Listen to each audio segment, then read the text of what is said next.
สิปูนฝนตกแล้วเด้อทุกคนเด้อพื้นที่อื่นก็ตกคือกันอยู่บ่เด้เริ่มแล้วพี่น้องเริ่มแล้วตกแล้วฝนเริ่มตกแล้ว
สีปูน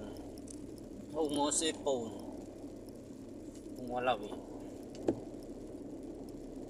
ข้างหน้าก็จะเป็นครัวขามสีบางเฮียงแต่ทุกคนเรียกว่าเป็นสีปูนนะตอนแรกเข้าใจว่าขามขวามองเลยมองนี่มองก่อนสิฮอดสีปูนมุ่งแม่น